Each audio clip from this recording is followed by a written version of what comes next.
এখানে শেষ মনে হয়, আসলে সেখান থেকেই শুরু হয় আল্লাহর কুদরত। যেখানে মানুষ বলে এবার সব শেষ, সেখানেই আল্লাহ বলেন আমি আছি। এখন দেখো কেমন বদলে যায় জীবন। তুমি যা ধরতে পারো না, তুমি যা বুঝতে পারো না, তোমার সব দুশ্চিন্তার পেছনে আছে এক মহান পরিকল্পনা। মানুষের জীবনে এমন কিছু সময় আসে যখন সবকিছু নিয়ন্ত্রণের বাইরে চলে যায়।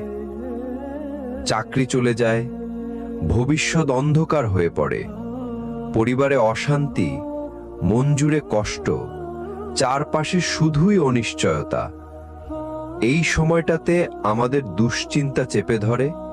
আমরা ভাবে কি হবে এবার? আমি তো চেষ্টা করেই যাচ্ছি, তাও কিছু হচ্ছে না। আল্লাহ কি শুনছেন না? আল্লাহ কি আমার কথা ভুলে গেছেন? কিন্তু তুমি জানো না, ঠিক এই সময়েই শুরু হয় তোমার জীবনের সবচেয়ে গুরুত্বপূর্ণ বদল। কিন্তু সেটা ঘটে তখনই যখন তুমি ছেড়ে দাও নিজের বোঝা আর বলে ফেলো হাসবুনাল্লাহু ওয়া নি'মাল ওয়াকিল। আমার জন্য আল্লাহই যথেষ্ট, তিনিই আমার কেয়ারটেকার।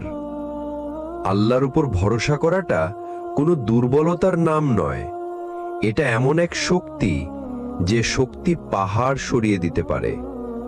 যে ভরসা কেঁদে কেঁদে রাত পার করা মানুষকে একদিন এমন জায়গায় পৌঁছে দেয় যেখানে সে ভাবে আমি তো ভাবতাম সব শেষ, কিন্তু আল্লাহ দেখিয়ে দিলেন এটা ছিল শুরুর অপেক্ষা। একজন ভাই ছিল যার ব্যবসা একদম ধ্বংস হয়ে গিয়েছিল। দুশ্চিন্তায় সে রাতে ঘুমাতে পারত না। ঋণের চাপে, মানুষের কথায়, নিজের ব্যর্থতায় সে ভেঙে পড়েছিল। শেষ পর্যন্ত সে সব ছেড়ে দিয়ে আল্লাহর দিকে ফিরে গেল। নামাজ শুরু করলো, রাতের তাহাজ্জুদের কান্না দিয়ে আল্লাহকে ডাকতে লাগলো, আর ধীরে ধীরে বদলে গেল তার সব কিছু। আজ সে বলে, যদি আল্লাহর উপর ছেড়ে না দিতাম, আমি আজ এত শান্তি পেতাম না। তুমি হয়তো দুশ্চিন্তায় আছো এখন, হয়তো ভাবছো কিভাবে চলবে, কিন্তু আমি তোমায় শুধু এটুকু বলবো, আল্লাহর উপর ছেড়ে দাও, দেখো কিভাবে বদলে যায় জীবন। তুমি ক্লান্ত হয়ে গেছো, আর পারছো না সব বোঝা একা টানতে।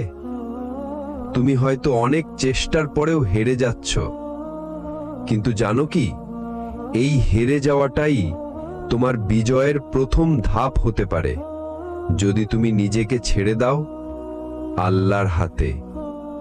আল্লাহর উপর ছেড়ে দাও, দেখো কিভাবে বদলে যায় জীবন।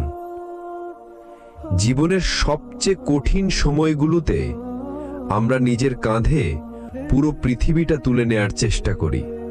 চিন্তা, টেনশন, ব্যর্থতা, ভবিষ্যতের ভয়, সবকিছু আমরা নিজেই